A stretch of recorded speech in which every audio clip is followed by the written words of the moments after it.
जय जगन्नाथ मु ज्योतिर्विद डॉक्टर भवानी शंकर महापात्र आपण मानू राशिफल कार्यक्रम को स्वागत जनाऊँगी। आसतु जानिबा आज दिन संपर्क में। आज हूँ 25 जुलाई जुलाई मासर 25 तारीख शनिवार 2026 मसीहा ओडिया रे आषाढ़ मास शुक्ल पक्ष सौरमान रे कर्कट 9 दिन। आज हूँ देवशयन बड़ एकादशी। आज एकादशी को पद्मा एकादशी मध्य कहा जाए। आज रथ उपरे जगन्नाथ आदि चतुर्धामूर्तिंकर सुनावेश दर्शन करिवार परंपरा रही बा सुनावेश हेबार परंपरा रही। आज जगन्नाथ आदि चतुर्धामूर्ति मोहन मोहन सुनारे आज सुनावेश रे सज्जित हेबे। जगन्नाथंकर सुनावेश को दर्शन करंतु निश्चय आपण कृपा लाभ करिवे। आज पंचांग संपर्क जानिबा। एकादशी तिथि सूर्योदय पर ठारू सकाळ 11:34 पर्यंत भोग हेबे। सकाळ 11:34 पर द्वादशी तिथि प्रवेश हेबे। आज दिन नक्षत्र ज्येष्ठा नक्षत्र। ज्येष्ठा नक्षत्र दिवस रात्र 60 दंड संपूर्ण भोग हेबे। आज बिछाराश रे चंद्रमा दिवस रात्र 60 दंड संपूर्ण भोग हेबे। आसंतु जानिबा आज दिन घातबार संपर्क में। आज वृष सिंह और कन्या राशि व्यक्तिंकर घातबार। तेणु जो मानकर वृष राशि जो मानकर सिंह राशि जो मानकर कन्या राशि घातबार थिबारु आपण माने आज जगी रखी चलिबा आवश्यक। विशेष सतर्कता बा सावधानता अवलंबन करबा आवश्यक।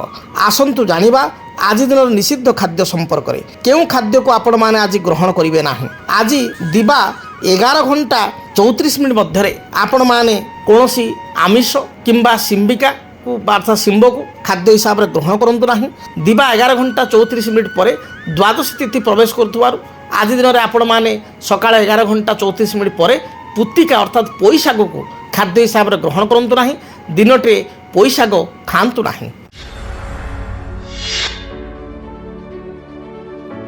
दर्शक बंधु एबे आसंतु जानिबा आपण मानक जातक रे जदि आपणकर सिंह लग्न तेबे सिंह लग्नर व्यक्ति विशेषक पाई केउ ग्रह माने शुभप्रद बा जदि आपण सिंह लग्न रे जन्म ग्रहण करिसंती आपण को केउ दशा बा महादशा शुभफल प्रदान करिवे एवं केउ ग्रह मानक पाई आपण कोन पूजा अर्चना बा केउ वृक्ष को पूजा कले बा केउ रत्न को धारण कले एहा आपण पई शुभप्रद होई पारिबो। तेणु आज पर्यायर आम जानिबा सिंह लग्न जो मानकर अन्यान्य लग्न मेष आपणकर लग्न वृष लग्न मिथुन लग्न कर्कट लग्न ता पूर्व कहुई। आपण पूर्व एपिसोड मानकर मध्य देखिथिबे बा यूट्यूब रे मध्य आपण पाई परिबे जे आपणकर केउ लग्न आपण तारीख अनुसार पूर्व 3-4 दिन पूर्व गले मेष ठारू कर्कट लग्न पर्यंत विचार करा जायछि आपण पाई परिबे। तेबे जो मानकर सिंह लग्न रे व्यक्ति विशेषक पई जदि विचार करिबा लग्नर अधिपति होउचंती रवि बा सूर्य। लग्नाधिपति सूर्य होइतिबारु सूर्य सकल शक्तिर आधार होइतिबारु सिंह लग्नर व्यक्ति विशेष माने होउचंती स्पष्टवादी एवं निर्भीक डेयरिंग परिश्रमी एवं ता सहित परोपकारी। सिंह होउची जंगल रे राजा। आपण देखिबे जंगल रे पशु भितर राजा होउची सिंह। आपणकर बाघ मध्य पावरफुल बाघ मध्य पराक्रमी किंतु सिंह को राजगादी मिली किंतु बाघ को मिली नहीं। कहीं मिली नहीं आप जो अनेक जगह देखिए बाघ सिंह को युद्ध करेंगे ताहले आप 10टी युद्ध देखिए हुए तो 6टी युद्ध में बाघ मध्य जीति जाइपे किंतु बाघ राजा नुह सिंह हूँ राजा। तार कारण जे सिंह पाखे सिंहत्व रही सिंहत्व भावना रही। सिंहत्व भावना कौन ना रॉयल टेंडेंसी राजकीय चिंताधारा। सिंह देखिए दल सहित बंचिया को चेष्टा करे। बाघ कौन करे ना बाघ एकुटिया रहा भल पाए एका खाइबा एका बुलिबा। बाघ जो क्षेत्र रहा बेसी रही किए गोटे बाघुणीटे थी सी बा आ गोटे दुटी बाघ थे किंतु सिंह देखिए तार दल बल झुंड बल सहित सी जीव एवं सिंहर रही जी सबुठु बड़ सिंह बा वयस्क सिंह ताकू सिंह गोष्ठी सम्मान दिज्व। सी शिकार न कर पारे खाइबा दिज्व एवं सिंह कौन केबे कौन मृत पशु को खाइब नाही। एवं बाघ सिंह भितर आ गोटे कथा अच्छी जे धरतु बाघ गोटे पशु को गोटे हरिण को टार्गेट कर गड़ौची बाटर आ गोटे हरिण मिलगला बा गोटे कौन गधियाटे मिलगला बाघ से टार्गेट को छाड़ी इजी हम बोली पाख जोड़ा को सी पाखे अच्छी झांप मारी खाईदेव किंतु सिंहर से कथा नुह। सिंह जोटा निर्णय नहीं जोटा निष्पत्ति नहीं जोटा टार्गेट कर जो हरिण को खाइबापी सी टार्गेट कर तारी पछरे दौड़ेब पाखे अन्य हरिण थिले स्पर्श करिवो नाही। तामाने सिंह लग्न व्यक्ति विशेष ଯେଉଁ ଭାବନା ନେଇଥାନ୍ତି ସେ ଭାବନା ଅନୁସାରେ କାର୍ଯ୍ୟ କରିଥାନ୍ତି। କାର୍ଯ୍ୟକୁ ବାସ୍ତବିକ ରୂପରେଖ ଦେବାର କ୍ଷମତା ସିଂହଲଗ୍ନ ବ୍ୟକ୍ତିଙ୍କ ବିଷୟ ପାଖରେ ଥାଏ। ତେବେ ସିଂହଲଗ୍ନ ବ୍ୟକ୍ତି ବିଶେଷ ଆତ୍ମବିଶ୍ୱାସୀ ହୋଇଥାନ୍ତି। ବେଳେବେଳେ ଅତି ଅଧିକ ଆତ୍ମବିଶ୍ୱାସ କରିବା ଯୋଗୁଁ, ଅଧିକ ଅନ୍ୟମାନଙ୍କ ପ୍ରତି ଟ୍ରଷ୍ଟ ରଖିବା ଯୋଗୁଁ ଅନ୍ୟମାନଙ୍କୁ ବିଶ୍ୱାସ କରି ଅସୁବିଧାରେ ପଡ଼ିଥାନ୍ତି। ଯଦି ଆପଣଙ୍କର ସିଂହଲଗ୍ନ ତାହେଲେ ଆପଣ ମୋ ସହିତ ଏକମତ ହେଉଥିବେ। ସିଂହଲଗ୍ନ ବ୍ୟକ୍ତିବିଶେଷ ବନ୍ଧୁପ୍ରେମୀ, ମିତ୍ରପ୍ରେମୀ, ପରିବାର ପ୍ରେମୀ। ବହୁ ସମୟରେ ପରିବାର ବନ୍ଧୁ ମିତ୍ରଙ୍କୁ ସାହାଯ୍ୟ ସହଯୋଗ କରି ନିଜେ ଅସୁବିଧାରେ ପଡ଼ିଥାନ୍ତି। ଯଦି ଆପଣଙ୍କର ସିଂହଲଗ୍ନ, ଆପଣଙ୍କ ପାଇଁ ଲଗ୍ନାଧିପତି ରବି ହେଉଛନ୍ତି ଲଗ୍ନ ଅର୍ଥାତ୍ ଶରୀର, ମନ, ମାନସିକତା ଏବଂ ଶରୀର ଅର୍ଥାତ୍ ସମ୍ପୂର୍ଣ୍ଣ ଦେହର କାରକତ୍ୱ ଗ୍ରହ ହେଉଛନ୍ତି ରବି। ଯଦି ରବି ଜାତକରେ ଉଚ୍ଚସ୍ଥ ଥାଏ ଅର୍ଥାତ୍ ମେଷରେ ରବି ଉଚ୍ଚ ବା ସିଂହରେ ସ୍ୱଗୃହୀ ଥାଏ ତାହେଲେ ବ୍ୟକ୍ତିବିଶେଷ ଭଲ ସ୍ୱାସ୍ଥ୍ୟବାନ ହୋଇଥାନ୍ତି, ନିରୋଗୀ ହୋଇଥାନ୍ତି, ଦୀର୍ଘାୟୁ ମଧ୍ୟ ହୋଇଥାନ୍ତି। ରବିଙ୍କ ପରେ ଦ୍ୱିତୀୟ ଯୋଗକାରକ ଗ୍ରହ ହେଉଛନ୍ତି ମଙ୍ଗଳ, ଯେ ପ୍ରଧାନ ଯୋଗକାରକ ଗ୍ରହ ସିଂହଲଗ୍ନ ପାଇଁ ମଙ୍ଗଳ। କାରଣ ମଙ୍ଗଳ ହେଉଛନ୍ତି ଚତୁର୍ଥେଶ ବା ଚତୁର୍ଥ କେନ୍ଦ୍ରର ଅଧିପତି ଏବଂ ଭାଗ୍ୟେଶ ନବମର ଅଧିପତି। ତେଣୁ ମଙ୍ଗଳ କେନ୍ଦ୍ର ଏବଂ କୋଣର ଅଧିପତି ହୋଇଥିବାରୁ ଚତୁର୍ଥ ହିସାବରେ ଜମି, ଭୂମି, ଗୃହ, ବିଦ୍ୟା, ମାତା, ଆପଣଙ୍କର ବନ୍ଧୁବାନ୍ଧବ, ଜନତାଙ୍କର ପ୍ରତିନିଧିତ୍ୱ କରୁଥିବାରୁ ମଙ୍ଗଳ ହେଉଛନ୍ତି ଯୋଗକାରକ। ଏବଂ ଭାଗ୍ୟ ହିସାବରେ ନବମପତି ହିସାବରେ ଭାଗ୍ୟ, ଭୋଗ, ସାଧନା ୟାର ଅଧିପତି ହୋଇଥିବାରୁ, ପିତୃ ଅଧିପତି ହୋଇଥିବାରୁ ମଙ୍ଗଳ ହେଉଛନ୍ତି ଯୋଗକାରକ। ତେଣୁ ସିଂହଲଗ୍ନ ପାଇଁ ପ୍ରମୁଖ ଗ୍ରହ ହେଉଛନ୍ତି ମଙ୍ଗଳ। ଯଦି ମଙ୍ଗଳଙ୍କର ଦଶା ଜାତକରେ ଚାଲିଥାଏ ସିଂହଲଗ୍ନ ବ୍ୟକ୍ତିବିଶେଷ 100% ଶୁଭଫଳ ପାଇଥାନ୍ତି। କର୍ମରେ ଉନ୍ନତି, ଆର୍ଥିକ ସ୍ଥିତିରେ ଉନ୍ନତି, ଆପଣ କର୍ମକ୍ଷେତ୍ରରେ ପ୍ରମୋସନ୍, ବ୍ୟବସାୟ କରୁଥିଲେ ବ୍ୟବସାୟରେ ଉନ୍ନତି, ଭଲ ଦୁଇ ପଇସା ରୋଜଗାର କରିବା, କ୍ଷମତା ପ୍ରତିଷ୍ଠାକୁ ଉପଭୋଗ କରିବା ଇଏ ସୁବିଧାପ୍ରଦ ହୋଇଥାଏ ମଙ୍ଗଳଙ୍କ ଦଶାରେ। ଜମି ଭୂମି କ୍ରୟ କରିବା ଏ ସମସ୍ତ କଥା ଦେଖା ଦେଇଥାଏ। ସେହିଭଳି ଭାବରେ ବୃହସ୍ପତି ହେଉଛନ୍ତି ମଧ୍ୟ ସିଂହଲଗ୍ନ ପାଇଁ ପଞ୍ଚମେଷ, ଉଚ୍ଚ ବିଦ୍ୟାର ଅଧିପତି ବା ହାୟର ଷ୍ଟଡ଼ିର ଅଧିପତି। ଆପଣଙ୍କର ଉଚ୍ଚ ବିଦ୍ୟାକୁ ନେଇ କର୍ମ କରିବା, ବିଦେଶ ଯାତ୍ରା କରିବା, ଐଶ୍ୱର୍ଯ୍ୟ କୃପା ଲାଭ କରିବା ଏ ବୃହସ୍ପତିଙ୍କ କୃପାର ହୋଇଥାଏ। ଉପଯୁକ୍ତ ସନ୍ତାନ ବା ସନ୍ତତି ପ୍ରାପ୍ତି କରିବା ଏ ବୃହସ୍ପତିଙ୍କ ଦୟାରେ ହୋଇଥାଏ ସିଂହଲଗ୍ନ ବ୍ୟକ୍ତିଙ୍କ ପାଇଁ। ଯଦି ଆପଣଙ୍କର ସିଂହଲଗ୍ନ ତାହେଲେ ସୂକ୍ଷ୍ମାନ୍ତରେ ଆମେ ଦେଖିବା ପ୍ରଥମେ ରବି, ତାପରେ ମଙ୍ଗଳ, ବୃହସ୍ପତି, ଏପରିକି ଚନ୍ଦ୍ର ଦ୍ୱାଦଶ ଘରର ମାଲିକ ହୋଇଥିଲେ ମଧ୍ୟ, ବ୍ୟୟପତି ହୋଇଥିଲେ ମଧ୍ୟ ଚନ୍ଦ୍ର ଆପଣ ପାଇଁ ଯୋଗକାରକ। ଅତଏବ ରବି, ଚନ୍ଦ୍ର, ମଙ୍ଗଳ, ବୃହସ୍ପତି ସିଂହଲଗ୍ନ ବ୍ୟକ୍ତିଙ୍କୁ ଅତ୍ୟନ୍ତ ଶୁଭଫଳ ପ୍ରଦାନ କରିଥାନ୍ତି। ରବିଙ୍କର ଦଶା, ଚନ୍ଦ୍ରଙ୍କର ଦଶା, ମଙ୍ଗଳଙ୍କର ଦଶା, ବୃହସ୍ପତିଙ୍କ ଦଶା ଆପଣଙ୍କ ପାଇଁ ନିଯୁକ୍ତିର ସମ୍ଭାବନା ଆଣିଥାଏ, ଉନ୍ନତିର ସମ୍ଭାବନା ଆଣିଥାଏ ଏବଂ କର୍ମକ୍ଷେତ୍ରରେ ଆପଣଙ୍କ ପ୍ରତିଷ୍ଠା, ପ୍ରତିପତ୍ତ୍ୱ, ବ୍ୟବସାୟରେ ପ୍ରତିପତ୍ତ୍ୱକୁ ବୃଦ୍ଧି କରିଥାଏ। ନୂତନ ଜମି ଭୂମି, ଯାନବାହନ, ସୁଖ ସ୍ୱାଚ୍ଛନ୍ଦ୍ୟ ଏହି ଦଶାଗୁଡ଼ିକ ପ୍ରଦାନ କରିଥାଏ। ଅତଏବ ଯଦି ଆପଣଙ୍କର ସିଂହଲଗ୍ନ, ଯଦି ଏଇ ଚାରିଟି ଗ୍ରହ ମଧ୍ୟରୁ କୌଣସି ଗ୍ରହ ଦୁର୍ବଳ ଅଛନ୍ତି, ରବି ଦୁର୍ବଳ ଅଛନ୍ତି, ରବି ରାହୁ ସହିତ ଯୁକ୍ତ ହୋଇଛନ୍ତି, ରବି ଶନିଙ୍କ ଦ୍ୱାରା ପୀଡ଼ିତ ହୋଇଛନ୍ତି, ତାହେଲେ ଆପଣ ରବିଙ୍କର ରତ୍ନ ମାଣିକ୍ୟକୁ ବ୍ୟବହାର କରିବା ଦରକାର। ସିଂହଲଗ୍ନର ବ୍ୟକ୍ତିବିଶେଷଙ୍କ ପାଇଁ ସବୁଠାରୁ ନେଗେଟିଭ୍ ଗ୍ରହ ହେଉଛନ୍ତି କିଏ ନା ଶନି। ଶନି ଯଦି ସିଂହ ଲଗ୍ନରେ ରହିଯାଆନ୍ତି ବା ଲଗ୍ନକୁ ଦେଖିଦିଅନ୍ତି ବା ଲଗ୍ନାଧିପତି ରବିକୁ ଦେଖିଦିଅନ୍ତି ବା ଯୋଗାଧିପତି ଭାଗ୍ୟାଧିପତି ମଙ୍ଗଳ ଶନିଙ୍କର ଯୁକ୍ତି ହୋଇଯାଏ ବା ମଙ୍ଗଳଙ୍କୁ ଦୃଷ୍ଟି ପକାଇ ଦିଅନ୍ତି, ତାହେଲେ ଏ କ୍ଷେତ୍ରରେ ବିଶେଷ ସମସ୍ୟା ସୃଷ୍ଟି ହୋଇଥାଏ, ଉନ୍ନତି ପ୍ରଗତିରେ ବାଧା ହୋଇଥାଏ। ସେହିଭଳି ସିଂହଲଗ୍ନର ବ୍ୟକ୍ତିଙ୍କୁ ଶୁକ୍ର ମଧ୍ୟ ବିଶେଷ ଭଲ ଫଳ ଦେଇନଥାନ୍ତି। ତା'ର କାରଣ ହେଉଛି ତୃତୀୟେଶ ଏବଂ କର୍ମେଶ ହେଉଛନ୍ତି ଶୁକ୍ର। କର୍ମପତି ହିସାବରେ ଶୁଭ ହେଲେ ମଧ୍ୟ ତୃତୀୟପତି ହିସାବରେ ଅଶୁଭ ଥାନ୍ତି। ସମୟ ସମୟରେ ଶୁକ୍ର ଷଷ୍ଠ ସ୍ଥାନରେ ଦେଖାଯାଇଛି ସିଂହଲଗ୍ନ ପାଇଁ। ଷଷ୍ଠ ସ୍ଥାନରେ ମକର ରାଶିରେ ରହିଲେ ଅତ୍ୟନ୍ତ ଯୋଗକାରକ ମଧ୍ୟ ସେହି ଶୁକ୍ର ହୋଇଥାନ୍ତି। ତେଣୁ ଶୁକ୍ରଙ୍କର ଅବସ୍ଥିତି ଉପରେ ଡିପେଣ୍ଡ କରେ ଶୁକ୍ର ଭଲ ଦେବେ ବା ମନ୍ଦ ଦେବେ। ସେହିଭଳି ବୁଧ ସିଂହଲଗ୍ନ ପାଇଁ ଦ୍ୱିତୀୟାଂଶ ବା ଧନାଧିପତି ଏବଂ ଲାଭାଧିପତି ଏକାଦଶ ଅଧିପତି। ରବି ବୁଧଙ୍କର ଯୁକ୍ତି ହେଲେ, ବୁଧାୟିତ୍ୱ ଯୋଗ ସୃଷ୍ଟି ହେଲେ ତା ଏହି ସିଂହଲଗ୍ନ ବ୍ୟକ୍ତିବିଶେଷଙ୍କ ପାଇଁ ଏହା ଅତ୍ୟନ୍ତ ରାଜଯୋଗ ହୋଇଥାଏ। ତେଣୁ ଅତଏବ ଆମକୁ ସିଂହଲଗ୍ନ ବ୍ୟକ୍ତିବିଶେଷଙ୍କ ପାଇଁ ବେଶୀ ଦେଖିବାକୁ ପଡ଼େ ଯେ ଶନିଙ୍କର ସ୍ଥିତି କେମିତି ରହିଛି, ରାହୁଙ୍କର ବା କେତୁଙ୍କର ସ୍ଥିତି କେମିତି ରହିଛି। ଯଦି ଶୁକ୍ର ବୁଧଙ୍କର ସ୍ଥିତି ମଧ୍ୟମ ରହିଛି ତାହେଲେ ମଧ୍ୟ ଚଳିଯିବ। ତଥାପି ଯଦି ସିଂହଲଗ୍ନରେ ଆପଣ ଜନ୍ମଗ୍ରହଣ କରିଛନ୍ତି, ଯଦି ରବି ଦୁର୍ବଳ ଅଛନ୍ତି ତାହେଲେ ମାଣିକ୍ୟ ବା ରୁବିକୁ ଧାରଣ କରନ୍ତୁ। ରବିଙ୍କର ବୃକ୍ଷ ବେଲଗଛକୁ ପୂଜା କରନ୍ତୁ।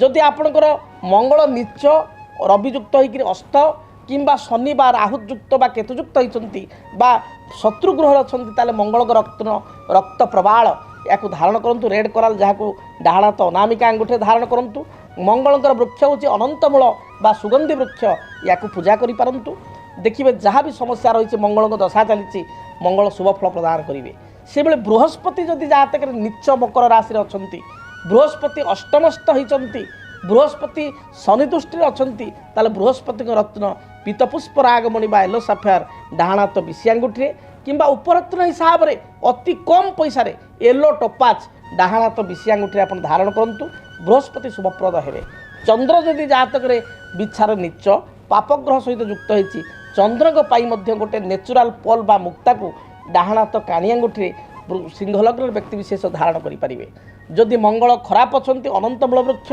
चंद्र खराब थिले आपण चंद्रंक पई क्षीरकोली वृक्ष को सिंहलग्न व्यक्ति विशेष पूजा करेंगे विशेषकर शनि जदि पीड़ादायक होता शनिकर वृक्ष बाड़ीगला वृक्ष को सिंहलग्न व्यक्ति विशेष प्रत्येक दिन पूजा कले शनि ग्रह नाम शनिवार गुड़िक भगवान शिव को दर्शन करने सहित शिवलिंग अपराजिता फूल अर्पण कले यह सहित जो मैंने विकलांग अंध रोगी ए व्यक्ति को प्रत्येक शनिवार दिन पेट पूरा भोजन सहित किसी साहाय्य सहयोग आर्थिक दृष्टि कले निश्चय सिंहलग्न व्यक्ति विशेष शनि मध्य पॉजिटिव हेबे तेरे दर्शक बंधु आपण मैंने जानिले सिंहलग्न व्यक्ति विशेष केउं ग्रह मान जोगकारक बा शुभप्रद केउं दशा चलिले आपण शुभफल पाइपारे जदि आपणकर शुभग्रह दुर्बल ताले कौन प्रतिकार आपण करें एबे आसतु जानिबा विलंब नक आपण मैंने अनाई आपण राशिफल संपर्क में मेष ठारू मीन पर्यंत आज दिनटी किपरि बीतिबो से संपर्क में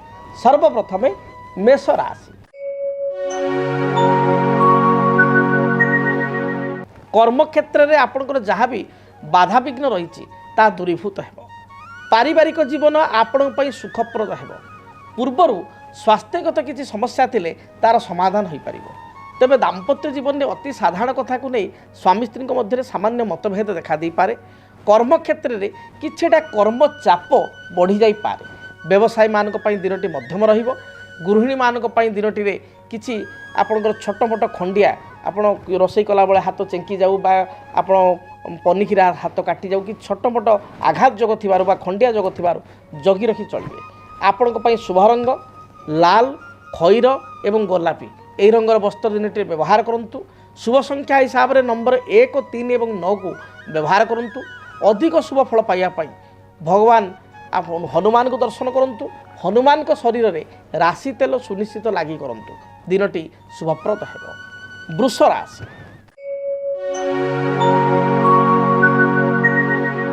वृष राशि व्यक्ति विशेष दिनटी अत्यंत शुभप्रद रही प्रत्येक क्षेत्र में आप सफलता प्राप्ति करेंगे पारिवारिक जीवन आपण सुखप्रद हो आज उत्साह सहित प्रत्येक कार्य करेंगे एवं जेकोसी कार्य को आज आरंभ कले ताको सुचारू रूप से वास्तविकता रूपरेख दे पारिबे बा समाप्ति करि पारिबे आज उच्च पदाधिकारी आपण को प्रशंसा करेंगे आज निजर आत्मविश्वास बा सेल्फ कॉन्फिडेंस बल प्रत्येक असाध्य कार्य को साध्य करेंगे महिला मानक दिनटी अत्यंत शुभप्रद थिबारु आज दिन ईप्सित वस्तु को क्रय करेंगे कौन सी व्यक्ति किसी उपहार सूत्र में कौन द्रव्य पाइपारती सभा समिति मांगलिक कार्य योगदान करेंगे आर्थिक स्थिति को सुनिश्चित दिनटी अभिवृद्धि करें जहाँ भी चिंता बा टेंशन पूर्व थिला चिंता थिला दुश्चिंता थिला ता दूरीभूत हो आपण शुभ रंग धला गोलापी सबुज ए रंगर वस्त्र व्यवहार करूँ शुभ संख्या हिसाब से नंबर 6 को व्यवहार करूँ अधिक शुभ फल प्राप्ति घर जो आप दूरयात्रा करुँच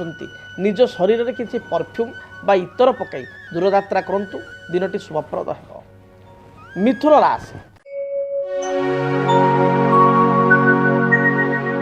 पारिवारिक जीवन आपण उत्साहप्रद रहिबो आत्मसंतोष प्रदान करिवो संतानकर किसी कार्यकलाप को नहीं पूर्व क्षुब्धित थिले बा दुखित थिले ताहा दिन दूरीभूत हेबो पिला माने प्रत्येक कार्य आज दिन सफलता प्राप्ति करेंगे उच्च विद्या थिले बा हायर स्टडी किसी एग्जाम दौले से कृतकार्य हेबे इंटरव्यू रे सफलता मिलिबो आज दिन में माँ स्वास्थ्यगत समस्या थिले ता दूरीभूत हेबो दाम्पत्य जीवन सुखप्रद हेबो अपराह्न समय किसी दूरयात्रा बा बंधु गृह को यात्रा करिवार जग रही बंधु दर्शन जग रही गृहिणी मानक दिनटी शुभप्रद थिबारु प्रत्येक कार्य सफलता प्राप्ति करेंगे आपण शुभ रंग सबुज नील गोलापी ए रंगर वस्त्र व्यवहार करूँ शुभ संख्या हिसाब से आज दिन में नंबर 5 और 6 उभय संख्या को व्यवहार करूँ ଅଧିକ ଶୁଭଫଳ ପ୍ରାପ୍ତି ପାଇଁ ଆପଣ ଗୋମାତାର ସେବା କରନ୍ତୁ।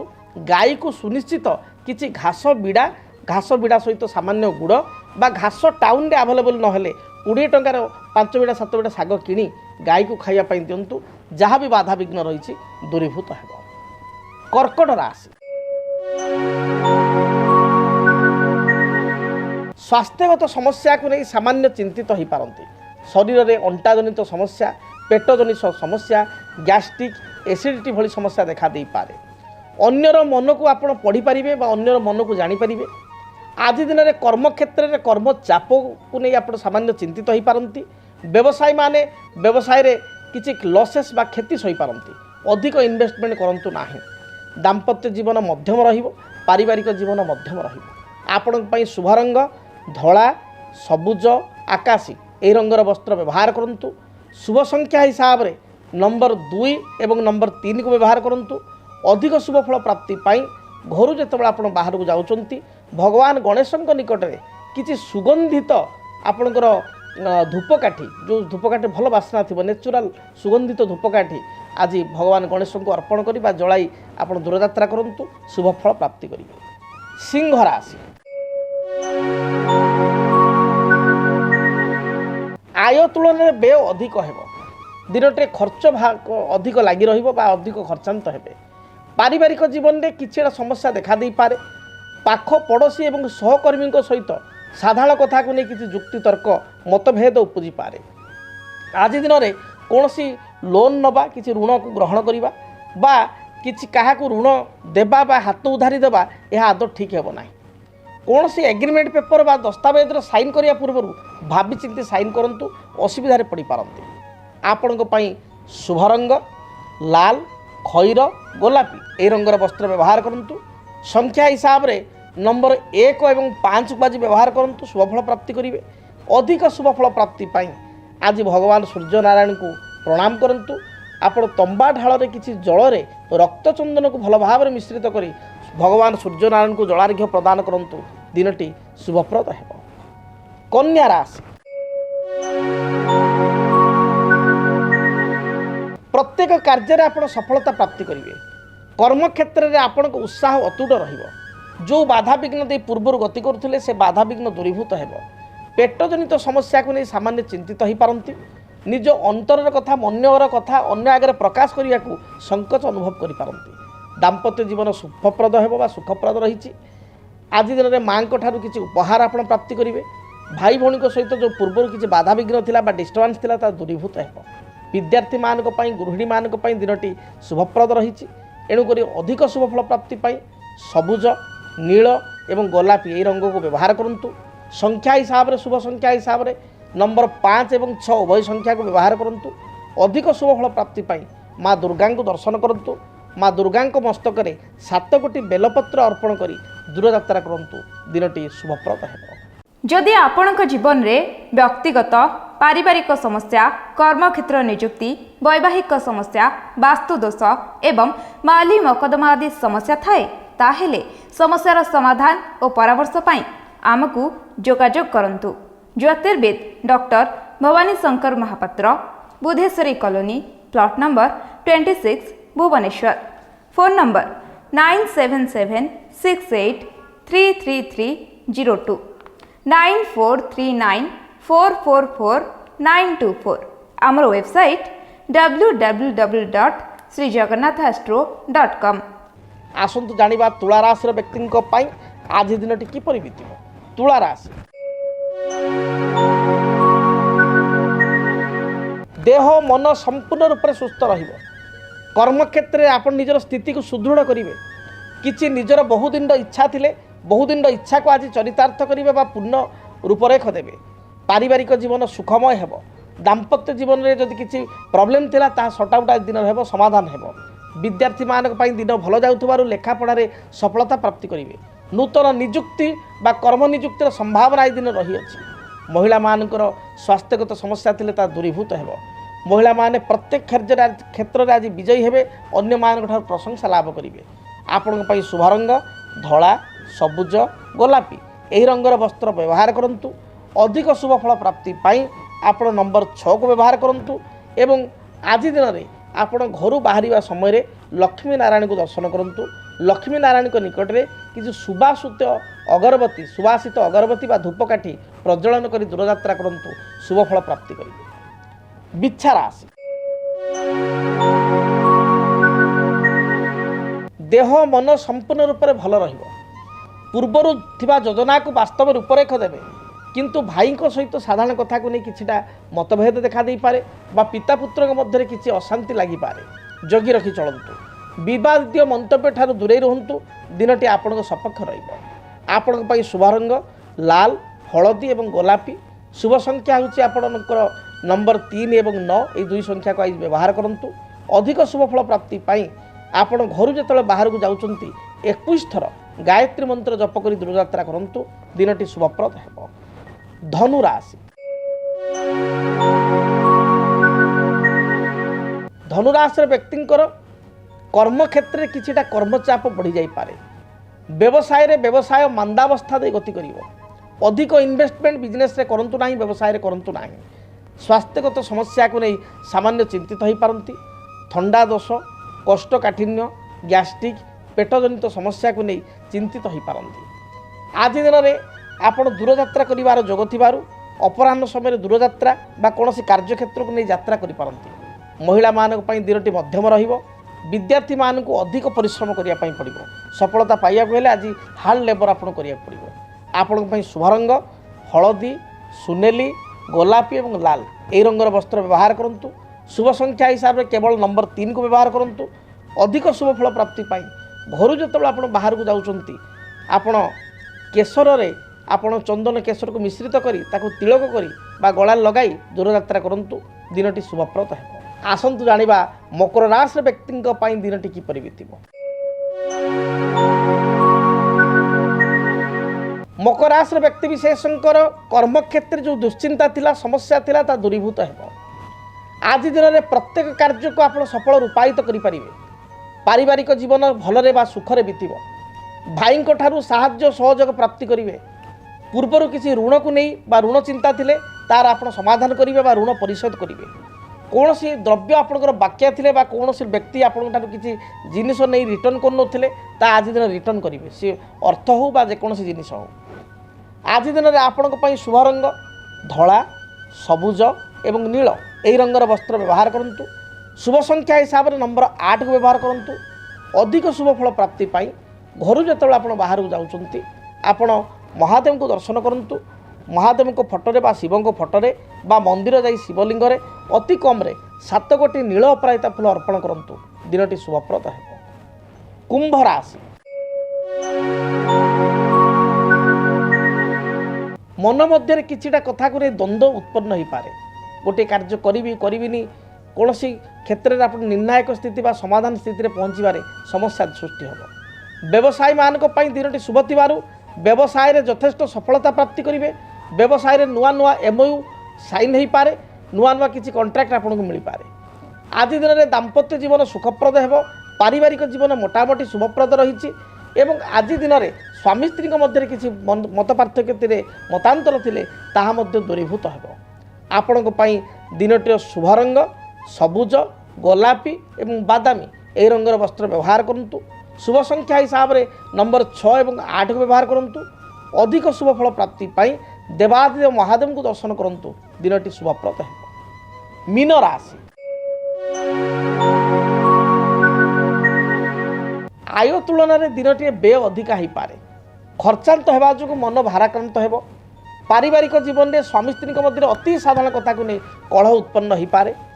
ଏପରିକି ଭାଇ ବନ୍ଧୁ କୌଣସି ଅତି ଆପଣା ଲୋକଙ୍କୁ ଆପଣ ପୂର୍ବରୁ ସାହାଯ୍ୟ କରିଥିଲେ ଆଜି ଆପଣଙ୍କୁ ପସ୍ତେଇବାକୁ ପଡ଼ିପାରେ ବା ସାହାଯ୍ୟର ଅର୍ଥ ଆଜି ଆସିବାକୁ ଥିଲେ ତାହା ରିଟର୍ଣ୍ଣ ନ ଆସିପାରେ। ଆପଣଙ୍କର ଶରୀରରେ ଥଣ୍ଡା ଦୋଷ, ଥ୍ରୋଟ୍ ଇନଫେକ୍ସନ୍, ଭାଇରାଲ୍ ଫିଭର, ତଳ ପାଦରେ ଯନ୍ତ୍ରଣା, ମଧୁମେହ ବଢ଼ିଯିବା ବା ଡାଇବେଟିସ୍ ବଢ଼ିଯିବା ଭଳି ସମସ୍ୟା ଦେଖାଦେଇପାରେ।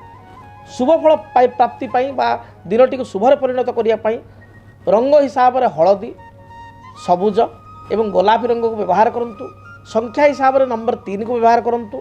ଅଧିକ ଶୁଭଫଳ ପ୍ରାପ୍ତି ପାଇଁ ମହାଦେବଙ୍କର ଗାୟତ୍ରୀ ମନ୍ତ୍ର ଓମ୍ ତତ୍ପୁରୁଷାୟ ବିଦ୍ମହେ ମହାଦେବାୟ ଧୀମହି ତନ୍ନ ରୁଦ୍ର ପ୍ରଚୋଦୟାତ୍। ଏହି ମନ୍ତ୍ରକୁ 21 ଥର ଜପ କରି ଦୂରଯାତ୍ରା କରନ୍ତୁ। যাত্রা সময় সুনিশ্চিত হলদিয়া রুমালটিଏ নিজ পকেটে বা মନି पर्सରେ ରଖନ୍ତୁ ନିଶ୍ଚୟ ଶୁଭଫଳ ପ୍ରାପ୍ତି କରିବେ। ଯଦି ଆପଣଙ୍କ ଜୀବନରେ ବ୍ୟକ୍ତିଗତ ପାରିବାରିକ ସମସ୍ୟା କର୍ମକ୍ଷେତ୍ର ନିଯୁକ୍ତି ବୈବାହିକ ସମସ୍ୟା ବାସ୍ତୁଦୋଷ ଏବଂ ମାଲି ମକଦ୍ଦମା ଆଦି ସମସ୍ୟା ଥାଏ ତାହେଲେ ସମସ୍ୟାର ସମାଧାନ ଓ ପରାମର୍ଶ ପାଇଁ ଆମକୁ ଯୋଗାଯୋଗ କରନ୍ତୁ। ଜ୍ୟୋତିର୍ବିଦ doctor Bhabani Shankar Mahapatra, Budheswari colony, plot number 26, Bhubaneswar. Phone number 9776833302 9439444924। ଆମର ୱେବସାଇଟ୍ www.srijagannathastro.com। ତେଣୁ ଆଜି ତ ସମୟ ହେଲାଣି, ବର୍ତ୍ତମାନ ପାଇଁ ବିଦାୟ ଦିଅନ୍ତୁ, ଆଜି ପାଇଁ ବିଦାୟ ଦିଅନ୍ତୁ। ପୁଣି ଦେଖା ହେବ ଆସନ୍ତାକାଲି ଠିକ୍ ଏହି ସମୟରେ। ଆପଣମାନଙ୍କର ଦିନଟି ଶୁଭପ୍ରଦ ହେଉ। ମହାପ୍ରଭୁ ଜଗନ୍ନାଥଙ୍କ ଦୟାରୁ ଦିନଟିରେ ଥିବା ପ୍ରତ୍ୟେକ ସମସ୍ୟା ବା ଦୁଃଖ ଦୁର୍ବିଧା ଦୂରୀଭୂତ ହେଉ। ରହୁଛି, ଜୟ ଜଗନ୍ନାଥ। ଓମ୍ ଶାନ୍ତି ଶାନ୍ତି ଶାନ୍ତି। ଭାଗ୍ୟଂ ଫଲ୍ୟତି ସର୍ବତ୍ର ନଚ ବିଦ୍ୟା ନଚ ପୌରୁଷ। କର୍ମ ଏବଂ ଭାଗ୍ୟ ପରସ୍ପରର ପରିପୂରକ। ମାତ୍ର ଅନେକ ସମୟରେ କର୍ମ କରି ସୁଦ୍ଧା ଯୋଗ୍ୟତା ଦକ୍ଷତା ଥାଇ ସୁଦ୍ଧା ବ୍ୟକ୍ତିବିଶେଷ କାହିଁକି ପାଇପାରନ୍ତିନି ଫଳ। ଇଂରାଜୀ ମାସ ଜୁଲାଇ ମାସଟି ଆପଣଙ୍କ ପାଇଁ କିପରି ରହିବ? ମେଷଠାରୁ ମୀନ ପର୍ଯ୍ୟନ୍ତ ଦ୍ୱାଦଶ ରାଶିର ଆପଣମାନଙ୍କ ପାଇଁ କର୍ମକ୍ଷେତ୍ର, ପାରିବାରିକ ଜୀବନ, ଆର୍ଥିକ ସ୍ଥିତି, ବ୍ୟବସାୟିକ ଜୀବନ, ଦାମ୍ପତ୍ୟ ଜୀବନ, ସନ୍ତାନ କ୍ଷେତ୍ର କେମିତି ରହିବ ଜାଣିବା ପାଇଁ ଚାହୁଁଛନ୍ତି କି? ତେବେ ଦେଖନ୍ତୁ ଜୁଲାଇ ମାସର ମାସିକ ରାଶିଫଳ ମେଷଠାରୁ ମୀନ ପର୍ଯ୍ୟନ୍ତ ଆପଣମାନଙ୍କର ଦ୍ୱାଦଶ ରାଶିର ରାଶିଫଳ କେବଳ DTV ଓଡ଼ିଆରେ। DTV ଓଡ଼ିଆକୁ ଦେଖିବା ପାଇଁ ବା ଆପଣଙ୍କ ରାଶିର ରାଶିଫଳ ସମ୍ପର୍କରେ ବିସ୍ତୃତ ଭାବେ ଜାଣିବା ପାଇଁ ଚ୍ୟାନେଲକୁ ସବସ୍କ୍ରାଇବ୍ କରନ୍ତୁ। ବେଲ୍ ବଟନକୁ ଦୟାକରି ଅନ୍ କରନ୍ତୁ ବା କ୍ଲିକ୍ କରନ୍ତୁ, ଯଦ୍ୱାରା କି ଜୁଲାଇ ମାସର ପ୍ରତ୍ୟେକ ରାଶିର ମେଷଠାରୁ ମୀନ ପର୍ଯ୍ୟନ୍ତ ଆପଣମାନଙ୍କ ରାଶିର ନୋଟିଫିକେସନ୍ ଆପଣଙ୍କୁ ମିଳିପାରିବ ଏବଂ ଜୁଲାଇ ମାସଟି କେମିତି କଟିବ ସେ ସମ୍ପର୍କରେ ଆପଣମାନେ ଜାଣିପାରିବେ। DTV ଓଡ଼ିଆ ଦେଖିବା ପାଇଁ ସବସ୍କ୍ରାଇବ୍ କରନ୍ତୁ ଏବଂ ବେଲ୍ ଆଇକନ୍କୁ ମଧ୍ୟ ଦବାଇ ଦିଅନ୍ତୁ।